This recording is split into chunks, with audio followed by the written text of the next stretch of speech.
Welcome back to my channel, guys. It's time for another manga volume review. This is going to be on the second volume of The Witch and the Night Will Survive. I do have volume 1 reviewed already. Surprisingly, I've had a little bit more extra time to read, or I've made more time to read. And that's actually the better way to say it. This holiday season. So I actually have quite a bit of stuff that I've finished reading this past week. I just haven't had the time to record. So hopefully, as days come, I'm able to record and give more reviews for you guys. I do have stuff posted already, pre-recorded, so you probably won't watch this video until later on, already in the new year. So happy new year, I guess. Okay, before anything, guys, if you haven't done so by now, make sure you subscribe to my channel. Give some love by commenting, liking, and sharing. You guys can find me on social media in the description below. And yeah, if you're watching up to this point, then do consider subscribing. This is also brought to you guys by Yum Press. Yum Press is a awesome, amazing company that releases so many mangas, but under their umbrella of companies, they release more than just that. There's audiobooks, there's light novels, there's light novels with other companies. So there's Yenon, there's Easy Press that does the manhwa and the webtoons, and then you have J Novel Club that does more manga and more light novels. So you have quite a bit of an umbrella of companies that come through Yum Press. So if you haven't checked them out, check them out. Great company. You've probably read a lot of their content. That's kind of the truth that comes to it here in the U.S.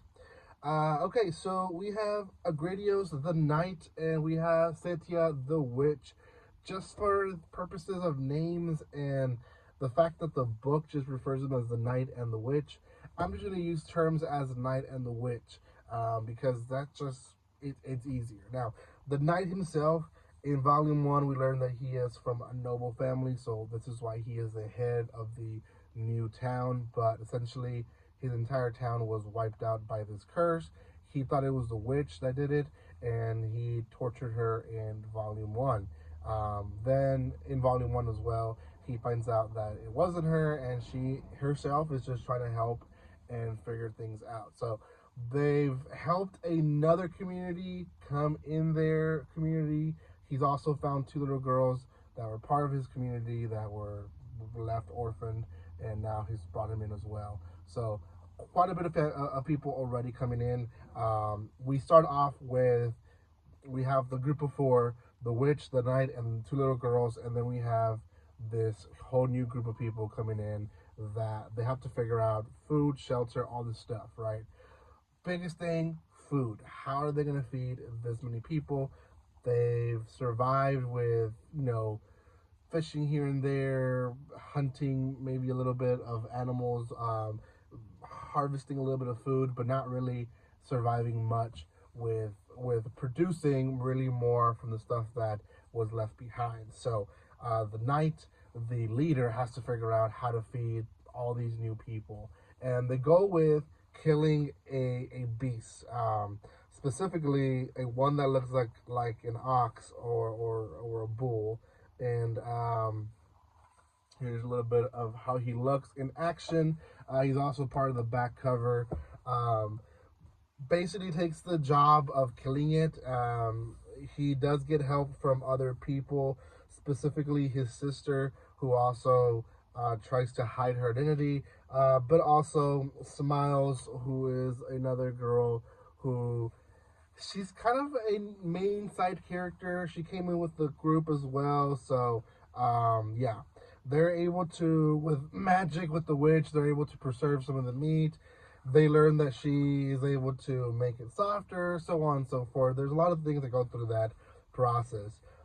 Then there's a whole little arc in the middle where there's more reconciliation between the witch and the knight, him apologizing more to the witch for the fact what he did and promising that he's not going to hurt her again, which she feels like he breaks the promise because then they're attacked. Now, before they're attacked, there's another random little thing in the middle that is this noble boy. Now, this noble boy, he comes in and essentially says he can't do anything but draw.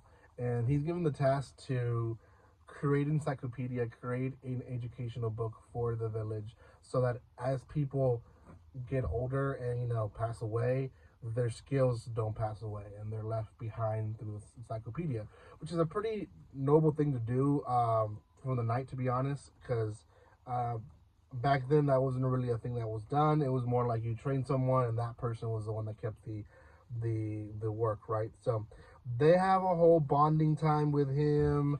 We learn a little bit more about nobles and the city through him as well. um, then they're attacked, and now they're attacked by this guy, and that's a whole mess. They try to commit suicide once they're caught, and then the witch saves them by destroying the poison they take, and they're actually taking like slaves under their wing. Now, things happen with them. It's actually half of the volume is them learning who they are, so on and so forth. But we don't really know more about them other than two of them. There's Kerning, who's the main leader. He seemed to not be poisoned, and he is not sure why everyone had poison except him. And then secondly, there's Namka, who's kind of like his right hand, but she also is not a soldier. She's like the only one from the people who's not a soldier. Is apologizing. She's very thankful that everyone saved them, but the soldier himself, Kerning, he's not too happy about it. Now, there's bonding that happens, and eventually there's trust that's won. And essentially, what happens next is that the knight gives a proposal to Kerning because the river is now infected. No one can eat or drink, from it. So they need help from the capital. But again, the capital has rejected them. They're their enemies now at this point. So Kerning says, okay, they haven't heard from me yet. Let me go return in the pretext that they're gonna not attack me. The noble boy says, I'll go as well. They're not gonna hurt me either because they don't know that I'm here. And that's kind of the plan they go with, right? Some other people are gonna go in as spies, try to convince people to do trades. At the end of the chapter, or the volume, we notice that Kerning, even though he's a soldier of the church, he still is being attacked by the soldiers as he walks up to the gate. And that's it. That in a nutshell is volume 2. It's a great story, to be honest. It's a story of survival, but not so much as them being killed, but they have to survive. Very much like Dr. Oh gosh, what was the name of that series? I wanted to say Doctor Strange, but it's not Doctor Strange. It's the Doctor series. About the scientist boy who, he's in a whole different era. He's trying to survive. Kind of very similar here, except a lot of it is that in those times, a lot of the abilities and workmanship that people learned, they learned it through someone who was training them, and because of that, they're trying to survive with very little people or really resources. So sometimes even kids who are being trained are the ones that having to teach the adults how to do stuff, which is weird, but at the same time, that's just how it worked back then, and that's kind of the era they're taking in. So I really like the story. Check it out. You're impressed. Great story again. Thank you guys so much for watching this. Go subscribe to my channel. Give some love by commenting, liking, and sharing. And I will see you guys next time. Like always, don't be strangers. See you guys.